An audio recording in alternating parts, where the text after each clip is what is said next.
Hello everyone, welcome to my channel civil service mania में स्निग्धा। आज हम पढ़ने वाले हैं हमारे जो हॉर्टिकल्चर एंड लैंडस्केप गार्डनिंग की सीरीज़ चल रही थी, उसमें मेजर फ्रूट्स के हमने कवर कर लिए थे।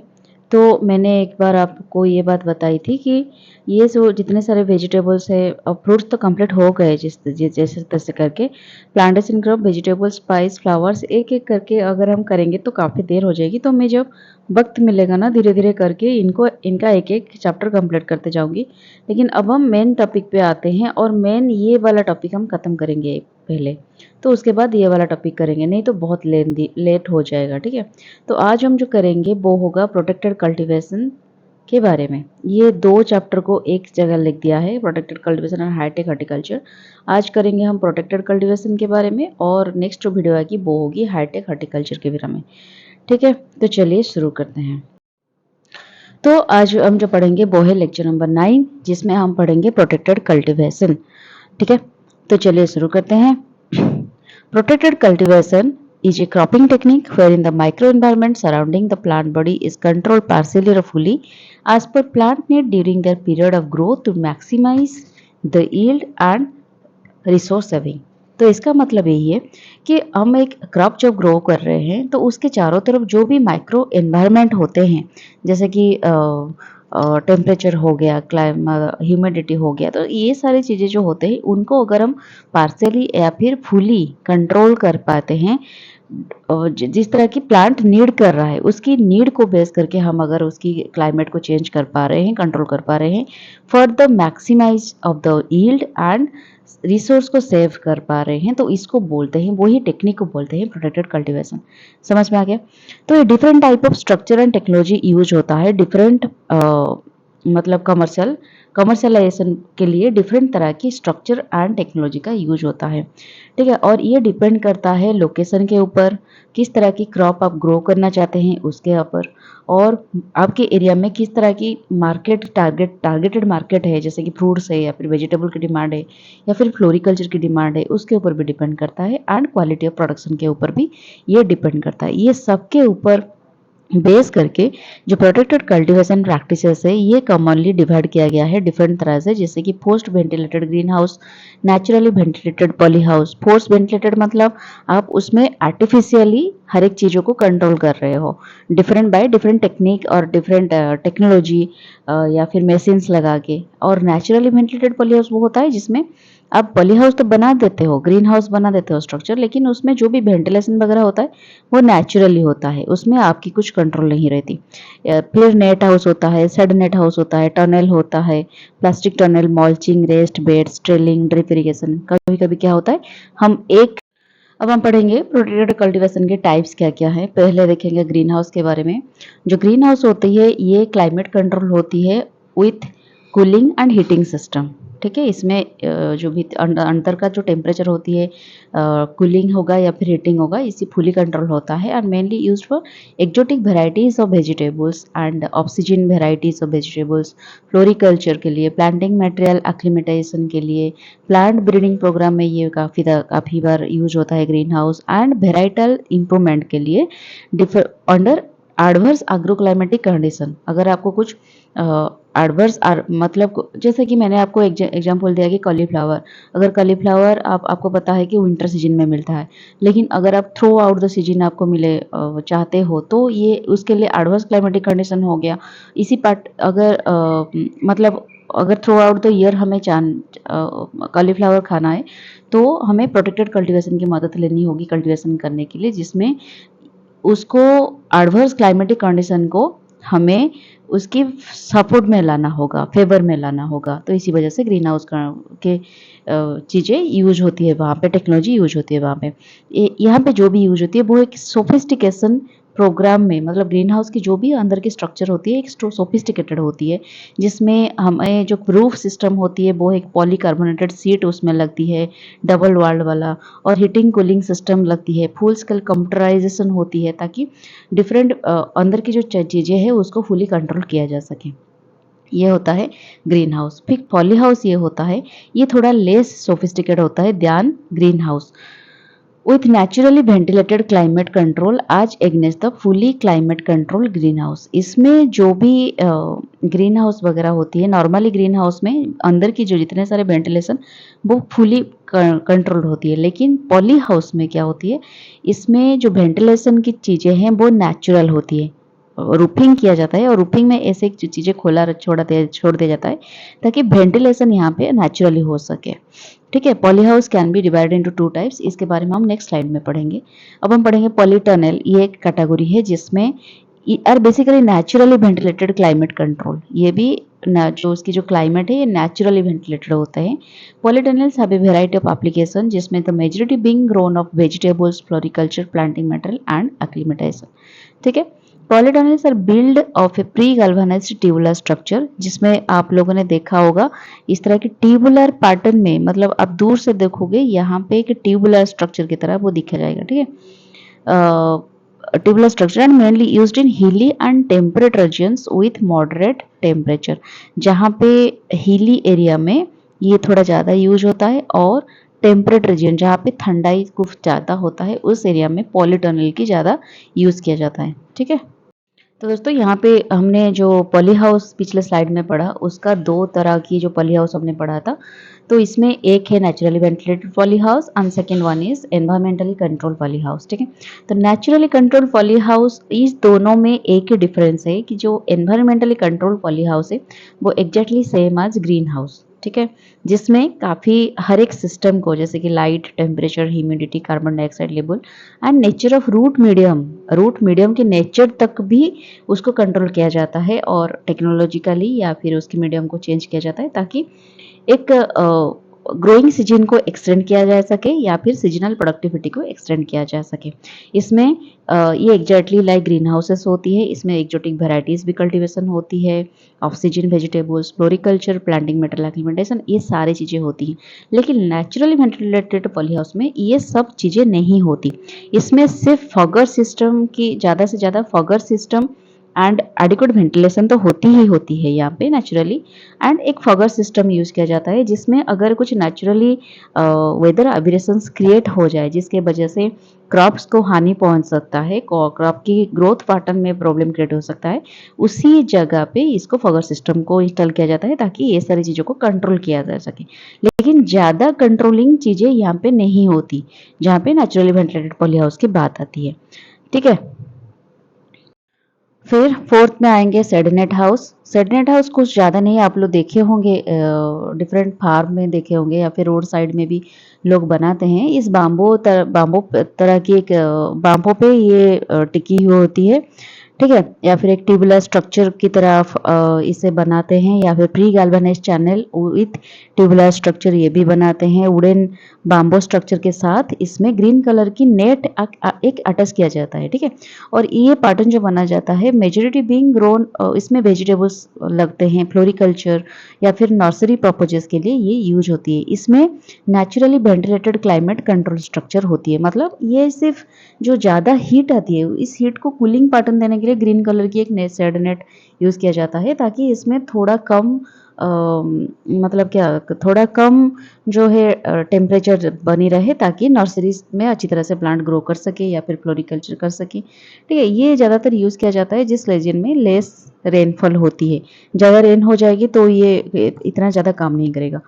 उसके बाद एक आता है नेट हाउस। ये एक स्ट्रक्चर होती है जैसे कि सेडनेट की तरह ही होती है लेकिन सेडनेट नहीं होती है। नेट हाउस में जो ऊपर की जो कवर है ना, ये जो कवर है, ठीक है, ये जो पार्ट है, इस पार्ट को एक इस रूफ को एक प्लास्टिक या फिर ग्लास फिल्म में कवर किया जाता है और इसकी साइड में डिफरेंट कलर की नेट लगाया जाता है। ठीक है, ये जो चीज़ें होती है पर्टिकुलरली ये यूज होती है इसी वजह से कि इसकी जो वेंटिलेशन है ये प्रॉपर नेसेसरी वेंटिलेशन प्रोवाइड करता है एंड आइडियल टेम्परेचर प्रोवाइड करता है सीड की प्रॉपर जर्मिनेशन के लिए and subsequent growth of the seedlings. इसकी जो रूफ होती है ऑफ नेट हाउस में be covered with gunny cloth और even with live plant creeper. इसका जो रूफ होती है इस रूफ को वो गनी क्लॉथ में भी कवर करते हैं या फिर ये जो ऊपर जो प्लास्टिक या फिर ग्लास की फिल्म यूज किया जाता है उसके ऊपर थोड़ा गनी क्लॉथ यूज करते हैं या फिर कुछ लाइव प्लांट क्रीपर यूज करते हैं ताकि इसकी जो अंदर के टेम्परेचर वो मेंटेन होके रहे, कूल होके रहे थोड़ा। और ये जो शेड नेट, डिफरेंट तरह की जो नेट यूज़ किया जाता है, ये डिफरेंट कलर की होती है। ये डिपेंड डिपेंड करता है किस तरह की क्रॉप ग्रो आप कर रहे हो। कभी ब्लैक यूज़ किया जाता है, ग्रीन यूज़ किया जाता है, व्हाइट यूज़ किया जाता है। तो ये डिफरेंट पैटर्न की यूज़ होती है। पर्टिकुलरली ये जो नेट हाउस है, ये इसी जगह पे यूज़ होता है जहाँ पे आप आर्टिफिशियल हीटिंग, जहाँ पे इसकी ज़रूरत होती नहीं है, एंड आर्टिफिशियल कूलिंग आप अगर यहाँ पे करोगे तो बहुत एक्सपेंसिव हो जाएगी। तो इसी जगह पे इस नेट हाउस को काफ़ी यूज़ किया जाता है। और एक पैटर्न होती है जिसका नाम है ग्रीन ग्रोइंग रूम्स। और ये ग्रोइंग रूम्स जो है ये पर्टिकुलरली एडवांस कंट्रीज में यूज़ किया जाता है, क्योंकि इसमें इसके अंदर जो टेम्परेचर वगैरह है जो भी है, इसकी बिल्डिंग को कम्प्लीटली इंसुलेटेड बनाया जाता है और इसमें इल्यूमिनेशन की यूज़ किया जाता है। मतलब जो नेचुरल लाइट है उस लाइट को यहाँ पे निकाल कर यहाँ पे इल्यूमिनेशन लाइट लगाया जाता है, ताकि ये सीड के ऊपर पड़े और सीड अच्छी तरह से जर्मिनेट कर पाए।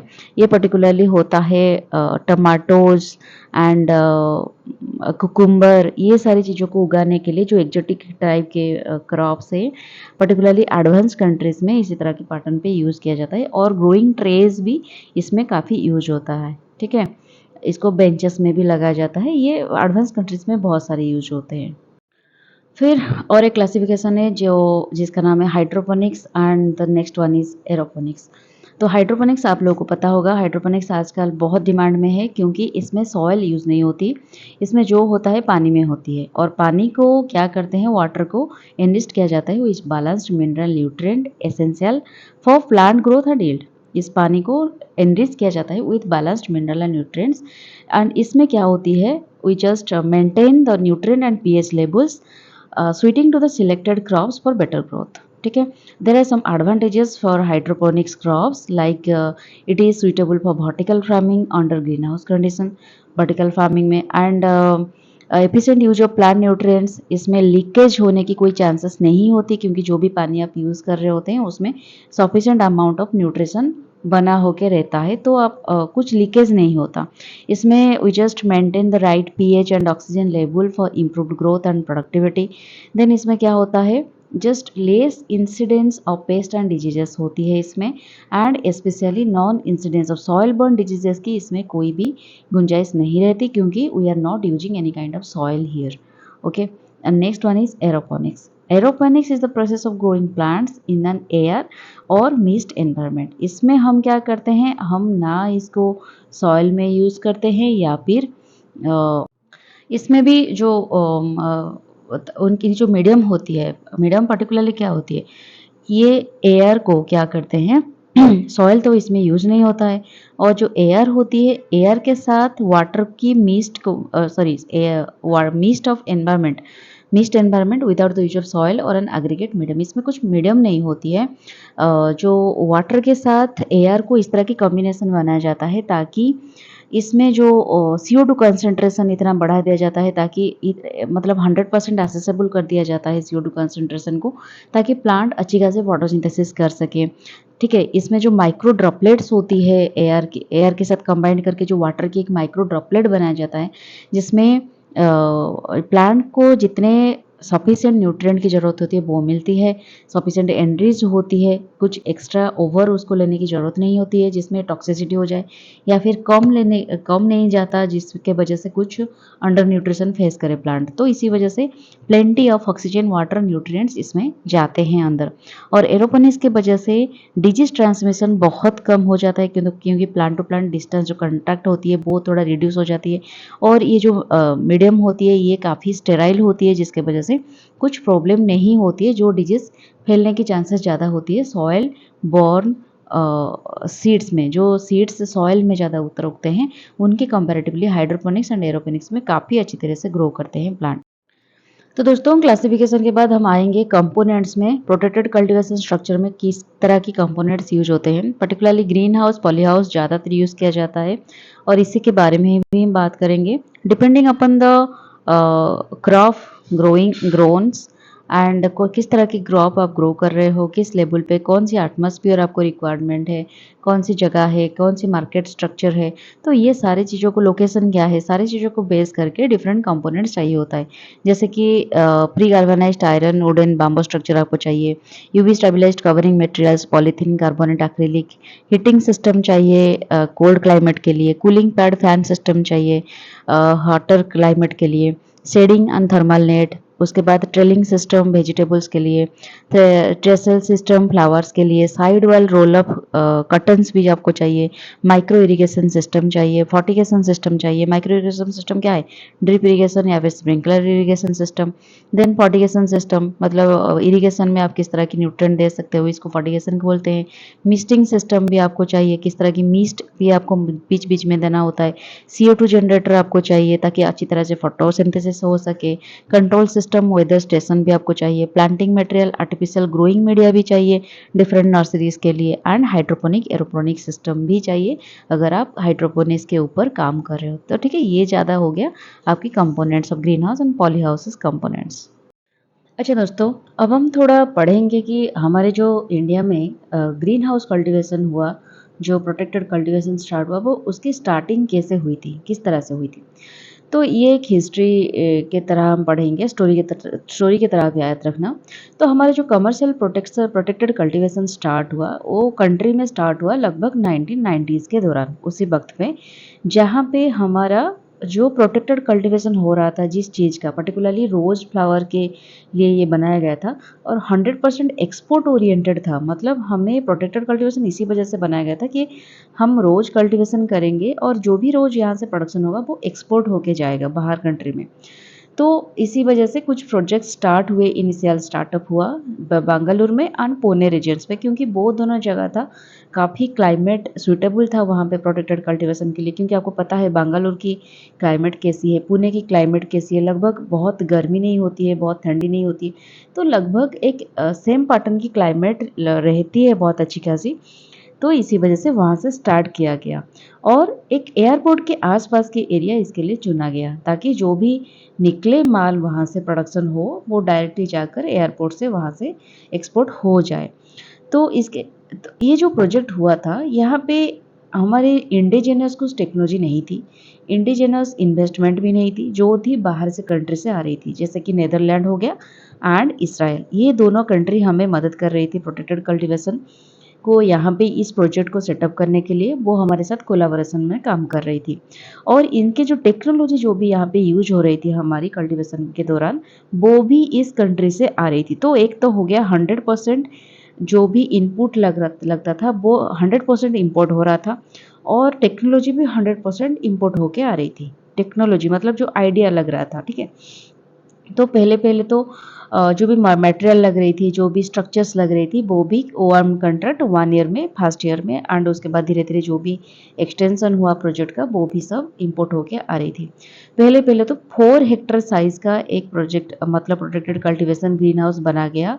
उसमें पोस्ट हार्वेस्ट मैनेजमेंट की इंफ्रास्ट्रक्चर रही, जैसे कि अगर आप हार्वेस्ट करते हो रोज की या फिर फ्लोरी जो भी फ्लावर्स वगैरह कल्टीवेट हो रही थी, पहले तो वेजिटेबल्स की कंसेप्ट नहीं आई थी, ओनली फ्लावर के ऊपर काम हो रही थी। तो प्री कूलिंग कैसे किया जाए आफ्टर यील्डिंग, उसके बाद ग्रेडिंग कैसे किया जाए, पैकेजिंग, कोल्ड रूम, रेफ्रिजरेंस, ये सब जो पोस्ट हार्वेस्ट मैनेजमेंट थी, इसके ऊपर भी काम हो रहा था, ठीक है, उस प्रोजेक्ट के दौरान। तो उस ये लगभग आपको पड़ जाती थी 200 से लेकर 250 लाख पर हेक्टर। आप एक पॉली हाउस में इतने सारे चीज़ें खर्च हो रहे थे, ठीक है, एक पॉली हाउस में हेक्टर के दौरान। तो ये सब करते करते ना कुछ चैलेंजेस उन्होंने फेस किया, ठीक है। क्या फेस किया, तो पहले तो एक 100% हम इंपोर्ट कर रहे थे टेक्नोलॉजी के साथ साथ, और कंपोनेंट्स भी जो भी लग रहे थे पॉली हाउसेस में। उसके बाद ओनली इसमें रोज प्रोडक्शन के ऊपर फोकस किया जा रहा था, इसमें कुछ डाइवर्सिफिकेशन नहीं था, जैसे कि हम वेजिटेबल्स लगा सकते हैं या फिर फ्रूट्स वगैरह कर सकते हैं, जो एक्जोटिक फ्रूट्स आते हैं हमारे मार्केट में। तो बहुत सारी चीज़ें भी नहीं हो रही थी। पहले पहले तो हुआ था ना, किसके पास इतना टैलेंट थोड़ी ना है, नॉलेज थोड़ी ना है, स्किल पावर भी नहीं थी, मैन स्किल पावर नहीं था। उसके बाद प्रोडक्शन टेक्नोलॉजी एंड क्वालिटी में थोड़ा गैप हो रहा था, कोल्ड चेन इंफ्रास्ट्रक्चर भी हमारे पास एडिक्वेट नहीं था, क्योंकि नई-नई थी तो लोगों के पास इतना नॉलेज नहीं था इसके बारे में।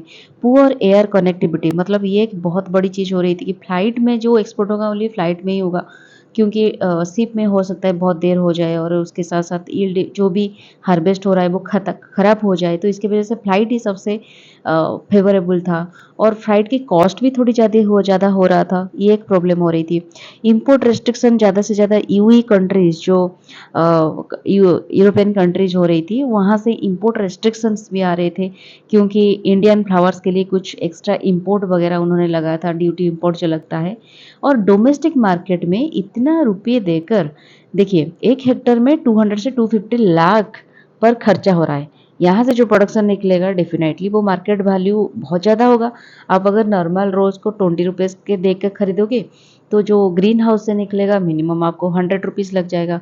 तो लोग कौन है यहाँ पे है जो 100 रुपीज़ देकर रोज़ खरीदेंगे? तो डोमेस्टिक मार्केट में भी वैल्यू इतना नहीं था, जिसके वजह से बहुत सारे चैलेंजेस फेस किए हमारे ग्रोयर्स ने। तो उसके बाद क्या होता है, ये सारे परेशानियाँ झेलने के बाद तो इंडियन जो फार्मर्स थे, इंडियन जो लोग थे, उनको एहसास हुआ कि नहीं, ये जो प्रोटेक्टेड कल्टीवेशन है, ग्रीन हाउस कल्टीवेशन है, पॉली हाउस जो भी स्ट्रक्चर है, हम उसे अभी हमारे इंडिया में इंडिया की टेक्नोलॉजी के साथ मिलाकर करेंगे। तो उन्होंने क्या किया, कुछ इंडिजिनियस टेक्नोलॉजी को यहाँ पे सब्स्टिट्यूट किया इम्पोर्ट टेक्नोलॉजी के साथ, और इसके साथ उन्होंने क्या किया, जो लो कॉस्ट पॉली हाउसेस बनाने की कोशिश की। पॉली हाउसेस, पॉलीटर्नल्स, शेड नेट्स, ये सब थोड़ा-थोड़ा चीज़ें वो मॉडिफाई करने की कोशिश की, ताकि क्लाइमेट के हिसाब से कौन-कौन सी जगह पे कम पैसे से हम वो स्ट्रक्चर बना सकते हैं। और उसके साथ उन्होंने, इस टेक्नोलॉजी के साथ उन्होंने ये किया कि जो कि सिर्फ फ्लोरिकल्चर के ऊपर बेस्ड था, पर्टिकुलरली रोज़ के ऊपर, उसको उन्होंने डाइवर्सिफाई कर दी डिफरेंट क्रॉप्स के साथ। जैसे कि डिफरेंट वेराइटीज़ ऑफ फ्लावर्स हम उसमें लगाएँगे, वेजिटेबल्स भी करेंगे, हर्ब्स भी करेंगे। तो डिफरेंट तरह की डाइवर्सिफ़िकेशन रहेगी, तो मार्केट में लोगों को अप्रोचेबल भी हो सकता है चीज़ें। तो the expansion of protected cultivation, तो धीरे-धीरे एक्सपेंशन हुआ प्रोटेक्टेड कल्टीवेशन की, और इसके साथ बूस्ट अप करने के लिए उन्होंने क्या किया, इसको मर्ज कर दिया गवर्नमेंट ऑफ इंडिया के डिफरेंट प्रोजेक्ट के साथ। जैसे कि हमारे एग्रीकल्चर सेक्टर में नेशनल हॉर्टिकल्चर बोर्ड के डिफरेंट स्कीम के साथ इसको कोलैबोरेशन कर दिया। हॉर्टिकल्चर मिशन के साथ, mission integrated development of horticulture, horticulture के वेरियस जो डिपार्टमेंट्स है उसके साथ उन्होंने डिफरेंट प्रोजेक्ट के साथ कोलैबोरेशन कर दिया, ताकि लोगों को कैपिटल के लिए बाहर ढूँढना ना पड़े, तकलीफ झेलना ना पड़े, गवर्नमेंट की तरफ से कुछ सब्सिडी मिल जाए। ठीक है? वही सारी चीज़ें यहाँ पे मैंने एक पाई चार्ट की मदद से आपको समझाया है कि कुछ इंडिजिनस टेक्नोलॉजी उन्होंने अडॉप्ट किया मार्केट ग्रोथ के लिए, कुछ उन्होंने डोमेस्टिक मार्केट के ऊपर मतलब कुछ ऐसे डाइवर्सिफिकेशन किया ताकि डोमेस्टिक मार्केट में भी उसका चाहिदा बढ़े। न्यू जनरेशन जो फार्मर्स करना चाहते थे स्टार्टअप वगैरह, उनको हेल्प देने के लिए गवर्नमेंट की तरफ से उन्होंने एनकरेज करवाया। स्किल्ड लेबर फोर्स के लिए उन्होंने डिफरेंट तरह की जो ट्रेनिंग, कैपेसिटी बिल्डिंग प्रोग्राम, ये सारी चीज़ों को भी ऑर्गेनाइज़ करवाया, गवर्नमेंट सपोर्ट का अवेलेबिलिटी करवाया, और रिड्यूस्ड कॉस्ट, जो भी कॉस्ट हो रहा था पॉली हाउसेस के 200 लाख 250 लाख की एक-एक पॉली हाउस था, तब उसको रिड्यूस करके कुछ थाउजेंड्स या फिर लैक्स में उन्होंने 2, 3, 4 लाख, 5 लाख के अंदर लाने की कोशिश की। तो ये सारी चीज़ें धीरे-धीरे डेवलप होने के बाद प्रोटेक्टेड कल्टीवेशन धीरे-धीरे इंडिया में डेवलप हुआ और फेमस होने लगा। ठीक है? तो दोस्तों, प्रोटेक्टेड कल्टीवेशन की इम्पोर्टेंस क्या है? अगर आंसर राइटिंग में आपको आता है तो कैसे लिखेंगे आप? ये 13 यहाँ पे मैंने पॉइंट डाला हुआ है, जैसे कि ये हर एक क्लाइमेट में, जैसे कि cold, winter, storm, rain, Frost, ये सारी चीज़ों में क्रॉप को प्रोटेक्ट करता है, क्योंकि उसमें एक प्रोटेक्टेड स्ट्रक्चर रहता है, शेड नेट हो गया या फिर एक पॉली हाउस हो गया, तो जिसमें ये प्रोटेक्शन देता है।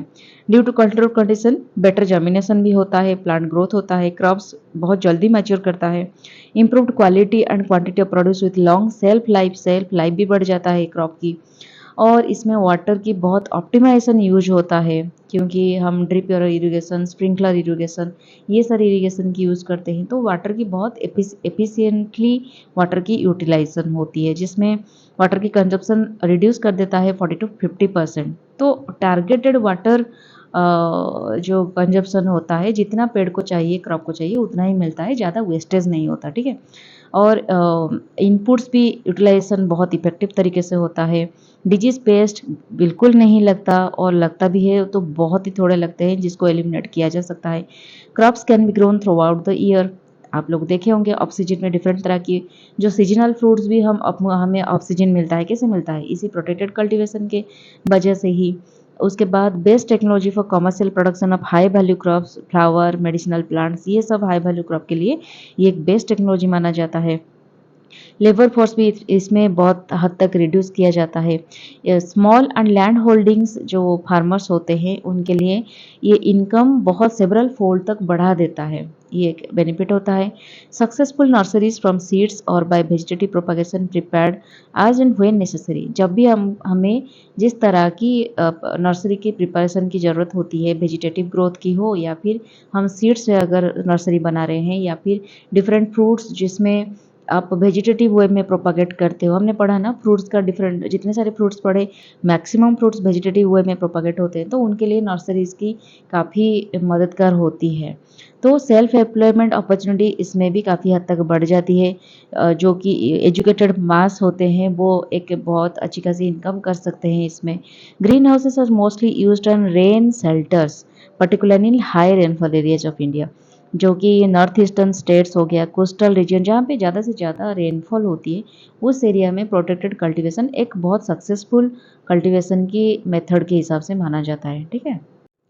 उसके बाद अगर हम ग्लोबल स्टेटस के बारे में बात करें इस ग्रीन हाउस या फिर प्रोटेक्टेड कल्टीवेशन को लेकर, तो देख सकते हैं कि estimated 5.6 million Hector of green houses and other controlled environment spread हुआ है अभी तक डिफरेंट कंट्रीज में। More than 55 countries cultivation of crop is undertaken on A commercial scale under cover. तो 55 कंट्रीज से ज़्यादा जो कंट्री है उसमें प्रोटेक्टेड कल्टीवेशन को कमर्शियल स्केल में अभी यूटिलाइज किया जा रहा है। 83% जितने सारे वर्ल्ड में जितने सारे प्रोटेक्टेड कल्टीवेशन की स्ट्रक्चर है उसमें 83% लोकेटेड है चाइना में। तो मान देख सकते हैं हम चाइना कितना डेवलप्ड है। एंड अदर जो प्रोड्यूसर्स हैं उसमें तुर्की, स्पेन, इटली, इसराइल, जापान ये सब एडवांस कंट्रीज के अंदर जाते हैं, ठीक है। ग्लोबल के बाद अगर हम इंडिया के बारे में बात करें तो पहले पहले तो जो इंडिया में प्रोजेक्ट हुआ था वो आपने तो पढ़ा कि नीदरलैंड से आया था, इसराइल से प्रोजेक्ट आया था। तो पहला जो इंडो इसराइल प्रोजेक्ट हुआ था ग्रीन हाउस कल्टीवेशन को लेकर वो न्यू दिल्ली में इनिशिएट किया गया। तब वो जाने के बाद मतलब वो इसराइल एंड नीदरलैंड की वो जो प्रोजेक्ट थी वो सोलेली था इम्पोर्ट ओरिएंटेड, मतलब सब कुछ इम्पोर्ट होके रह रहे थे। लेकिन उसके बाद जो इंडिया के साथ मिलकर एक कोलाबोरेशन में काम किया तो वो इसराइल के साथ इंडिया मिलकर काम किया। न्यू दिल्ली बेस्ड जो इंडियन एग्रीकल्चर इंस्टीट्यूट है, रिसर्च इंस्टीट्यूट IRI, 1998 में कोलाबोरेशन में एक स्टार्ट हुआ था एक प्रोजेक्ट की तरह। और 2003 में इसराइल हमें सब कुछ टेक्नोलॉजी सिखा के लगभग एक सक्सेसफुल तरीके से सब कुछ समझा के वो यहाँ से चला गया।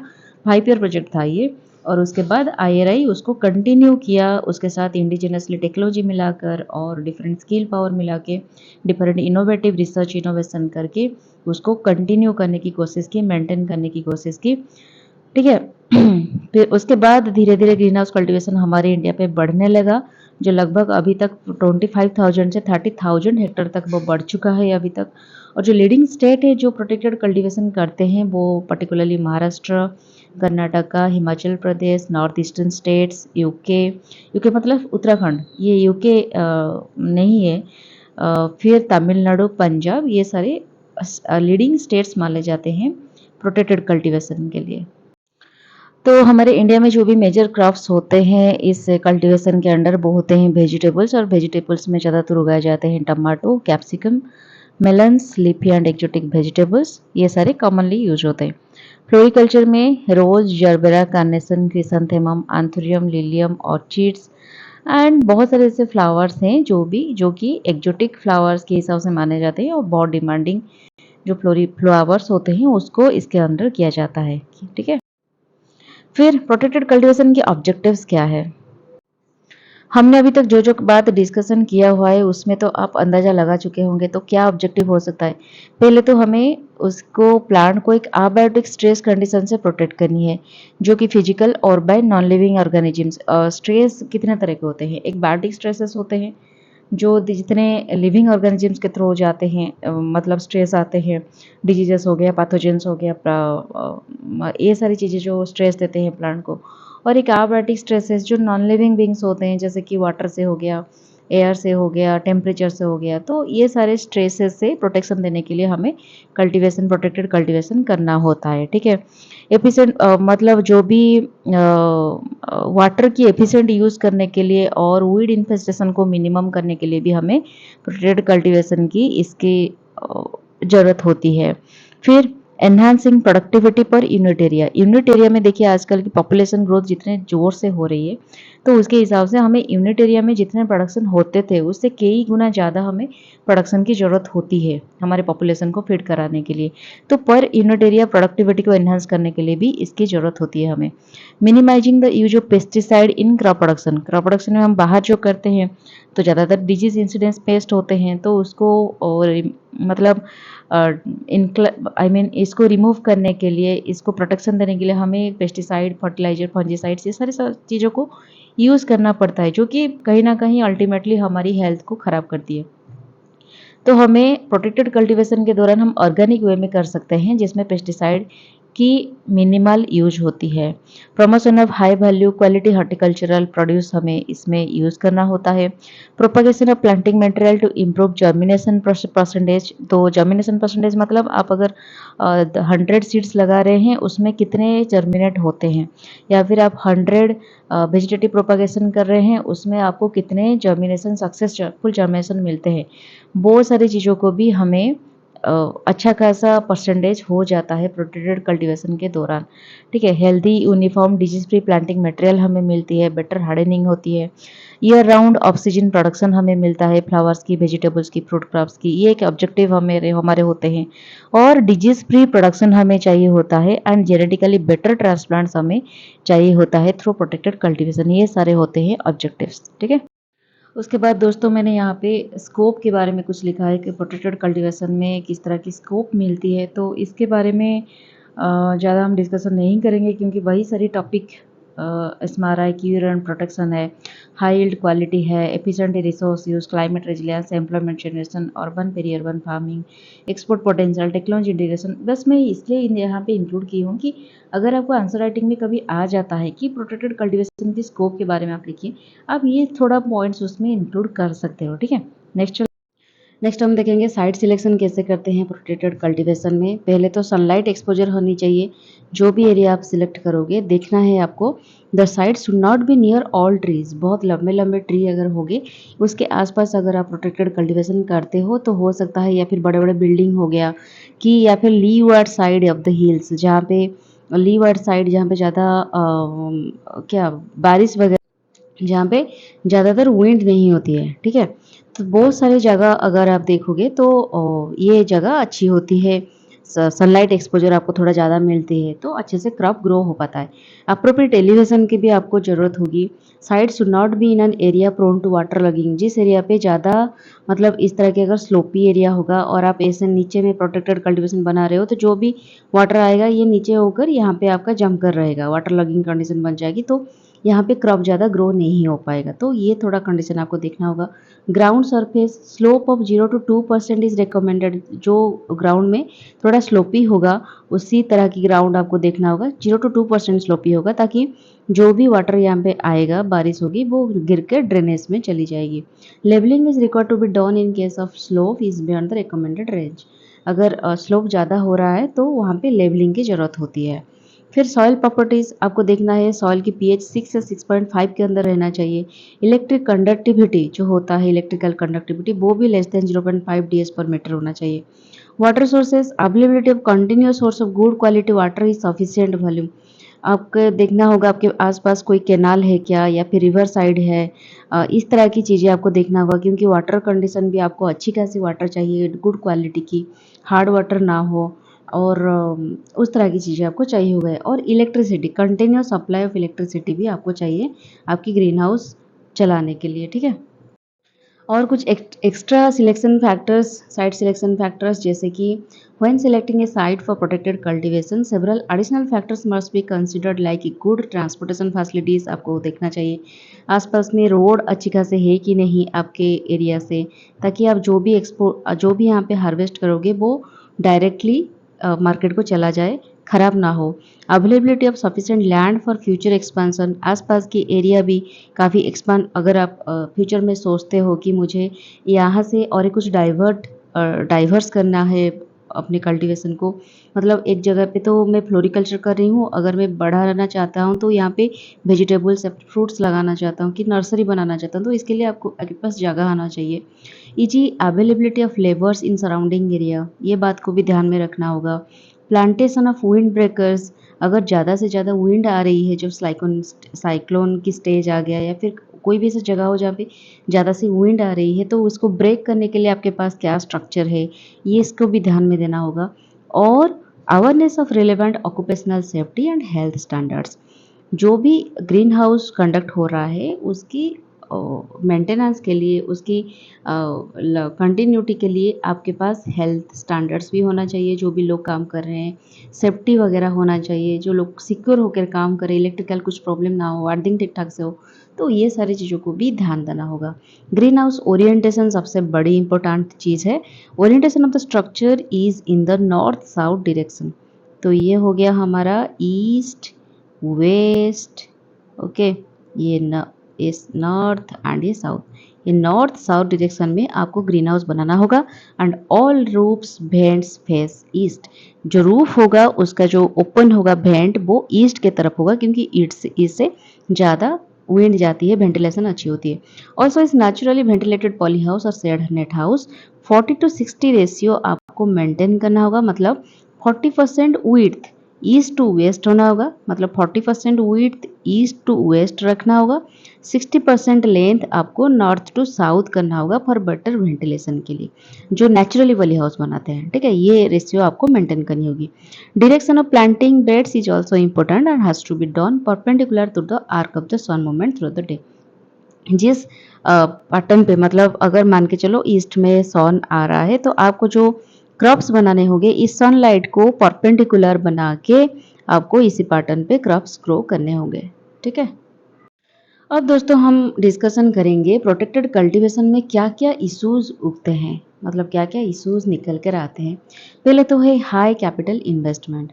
The present cost of investment is unsustainable without capital subsidy support from government. अगर गवर्नमेंट सपोर्ट ना करे तो हो सकता है एक नॉर्मल इंसान, एक मिडिल क्लास इंसान या पुअर इंसान इस चक्कर में नहीं पड़ सकता, क्योंकि ये बहुत काफ़ी हद तक कॉस्टली आता है। तो इसी वजह से गवर्नमेंट को सपोर्ट करनी होगी, सब्सिडी देनी होगी। There is need for developing low cost poly house design suitable for various agroclimatic zones. अभी तक भी रिसर्च जोन में है कि हम किस तरह से कॉस्ट को बैलेंस करके, कॉस्ट को थोड़ा कम करके ग्रीन हाउस पॉली हाउसेस बना सकते हैं। तो ये अभी भी एक चैलेंजिंग चीज़ होता है। High cost of planting material, इसमें जो प्लांटिंग मटेरियल यूज होता है पॉली हाउसेस में, 100% planting material of the poly house varieties are imported. 100% import किया जाता है, क्योंकि इंडिया में जो भी प्लांटिंग मटेरियल यूज होती है वो इन्फेक्टेड होती है, नहीं तो ट्रू टू टाइप नहीं होता। इसी वजह से 100% इम्पोर्ट किया जाता है। आज भी बहुत कम होता है जो इंडिया की यूज होता है, इंडिजिनियस टर्म पे यूज होती है। तो इसी वजह से डोमेस्टिक वेराइटीज़ का डेवलप होना काफ़ी ज़रूरी है।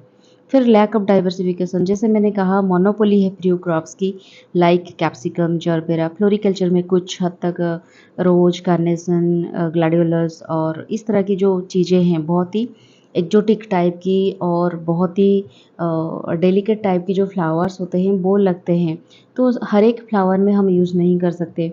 और उसके बाद जो वेजिटेबल्स है उसमें बहुत ही महंगे महंगे फ्रूट्स को यूज़ किया जाता है, जैसे कि कैप्सिकम हो गया और जो रेड कैबेज हो गया। तो इसी पैटर्न पे, इसी वजह से एक प्रमोट करना चाहिए हमें कि ये डोमेस्टिक इंडिजिनियसली यूज होने के लिए लोग जैसे हम अफोर्ड कर पाए, इसके वजह से हमें डिफरेंट डाइवर्सिफाइड क्रॉप इसमें लगाने की ज़रूरत है, ठीक है।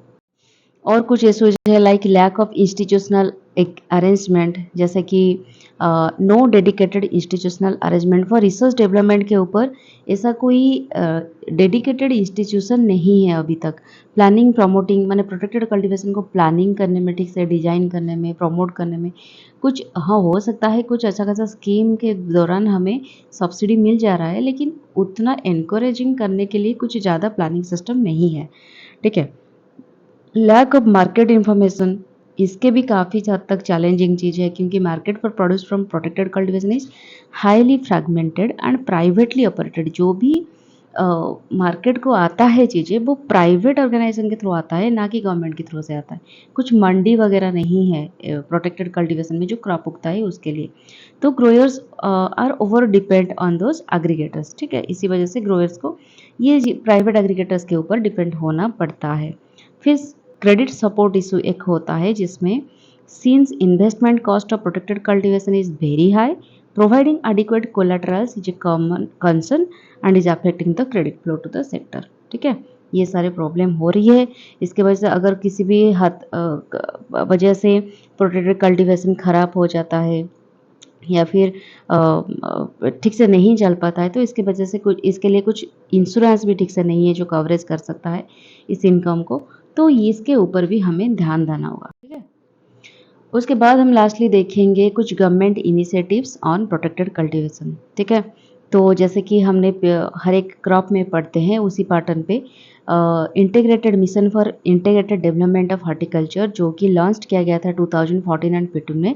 ये एक फ्लैगशिप हॉर्टिकल्चर प्रोग्राम है जो कि प्रोवाइड करता है financial assistance for protected cultivation, जिसमें green house, poly houses, shade nets, plastic mulching, ये सारी चीज़ों को एनकरेज किया जाता है और विथ 50% सब्सिडी सपोर्ट भी दिया जाता है under national horticulture mission and national horticulture board.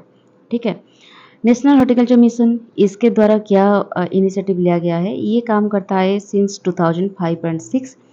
ये अभी चला गया है MIDS के अंदर, मतलब इसके अंदर ये चला गया है। ये फंडेड करता है पॉली हाउस को एंड सैटेलाइट इंफ्रास्ट्रक्चर्स को, इंक्लूडिंग नर्सरी एस्टेब्लिशमेंट अगर आप कर रहे हो तो भी ये आपको सपोर्ट करेगा under a centrally sponsored cost share model. मतलब 85% कॉस्ट देगा सेंटर एंड 15% कॉस्ट देगा स्टेट। इसी पैटर्न पे आप बना सकते हो ग्रीन प्रोटेक्टेड कल्टीवेशन। फिर और एक आता है नेशनल हॉर्टिकल्चर बोर्ड, जिसको NHB बोला जाता है। ये भी 50% सब्सिडी देता है, capped at 56 lakh for investment में 56 लाख तक कैप्ट करने की ये सब्सिडी देता है for hitech structures and initial crop cycles. Over 30,000 hectare is under protected farming thanks to this initiative. तो अभी तक इंडिया में लगभग, ये फैक्चुअल डाटा नहीं है, मतलब टेंटेटिवली लिया गया है, लेकिन इसके ऊपर कुछ ऑथेंटिक डाटा मतलब फैक्ट ये नहीं है, लेकिन मानते हैं कि ओवर 30,000 तक हेक्टर हमारे अभी इंडिया में प्रोटेक्टेड कल्टीवेशन किया जा रहा है इस इंसेंटिव के वजह से। ठीक है, और लास्टली आता है ICAR centre for protected cultivation क्यों टेक्नोलॉजी। तो ICAR में ये बनाया गया था, IRI के थ्रू बनाया गया था, तो IRI इसको मेंटेन कर रहा है, तो डिफरेंट IS मतलब ICAR सेंटर के थ्रू।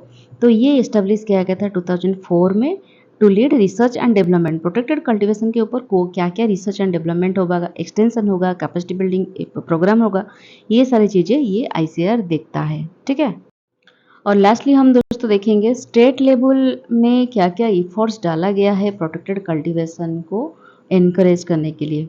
तो पहले हम बात करेंगे उत्तर प्रदेश में। उत्तर प्रदेश में under the agriculture infrastructure fund and ISDM, जो हमने पढ़े पिछले स्लाइड में, इसके द्वारा एक लोगों को ऑफर दिया गया था, लोगों को हेल्प किया गया था, ऑफर्स अप टू 50% सब्सिडी दिया गया फार्मर्स को इन 44 डिस्ट्रिक्ट्स, जिसमें आप पॉली हाउसेस या फिर ग्रीन हाउस सेटअप कर सकते हो और इसमें 50% सब्सिडी आपको मिलेगी। Over 66 units have been supported so far. अभी तक 66 यूनिट्स को सपोर्ट किया गया है। IIBR वाराणसी में आउटरीच भाया विकसित कृषि संकल्प अभियान इंक्लूडेड प्रोटेक्टेड कल्टीवेशन। ठीक है, इसमें भी प्रोटेक्टेड कल्टीवेशन किया गया है, जिसमें 44,000 प्लस फार्मर्स को ट्रेनिंग दिया गया है इसी चैप्टर के, मतलब इसी टॉपिक के विषय में। फिर राजस्थान के बारे में अगर बात करें तो यहाँ पे अप्रूव किया गया था 1000 करोड़ ग्रांट 2023-25 में, जिसमें सपोर्ट किया गया 60,000 फार्मर्स को प्रोटेक्टेड स्ट्रक्चर्स के लिए, जिसमें green house, shade nets, low tunnels and plastic mulching, ये सारी चीज़ों को इनकरेज किया गया था with additional 25% subsidy for tribal and small farmers. जो small farmer and tribal farmers होते हैं उनको भी एडिशनली 25% सब्सिडी दिया गया था। ठीक है, फिर पुडुचेरी जो यूनियन टेरिटरी हमारा होता है उसमें भी क्या किया गया, अंडर एनएचएम में, नेशनल हॉर्टिकल्चर मिशन में सब्सिडीज प्रोवाइड किया गया था 467.5 रुपीज़ पर मीटर स्क्वायर के हिसाब से, पॉली हाउसेस और सेडनेट हाउस में 355 पर मीटर स्क्वायर हिसाब से 4000 मीटर स्क्वायर तक आपको सब्सिडी मिल सकता है and 10,000 per hectare for plastic mulching. ये सारे सब्सिडी के रूप में अप टू 2 हेक्टर के आसपास आप लोग पर फार्मर कर सकते हो poly houses, I mean protected cultivation. ये भी एक ग्रेट इनिशिएटिव है। उसके बाद मध्य प्रदेश में भी जॉइंट एफर्ट्स किया गया था, Madhya Pradesh state horticulture mission and ICR जो है उसमें मध्य प्रदेश में पीएफडीसी का, जिसमें प्रोटेक्टेड कल्टीवेशन को इंक्रीज किया गया था फ्रॉम 36 हेक्टर से लेकर 300 प्लस हेक्टर, जिसमें poly house, shade nets, drip irrigation, plastic mulching, ये सारे सब्सिडीज के थ्रू, ट्रेनिंग के थ्रू एंड एक्सटेंशन के थ्रू फार्मर को इनकरेज किया गया था ज़्यादा से ज़्यादा करने के लिए। तो इसी पैटर्न पे हमारे इंडियन गवर्नमेंट कोशिश करती है कहीं ना कहीं प्रोटेक्टेड कल्टीवेशन में हम ज़्यादा से ज़्यादा उगा पाए क्रॉप और लोगों को हेल्प कर पाए। ठीक है, तो ये हुआ हमारा, इसके साथ हमारा ये वाला टॉपिक ख़त्म होता है। उसके बाद हम देखेंगे हाईटेक हॉर्टिकल्चर। तो stay tuned with my videos for the stay tuned with my channel for the next video. तो कैसा लगा मुझे कमेंट बॉक्स में ज़रूर बताना। Tata bye bye and take care.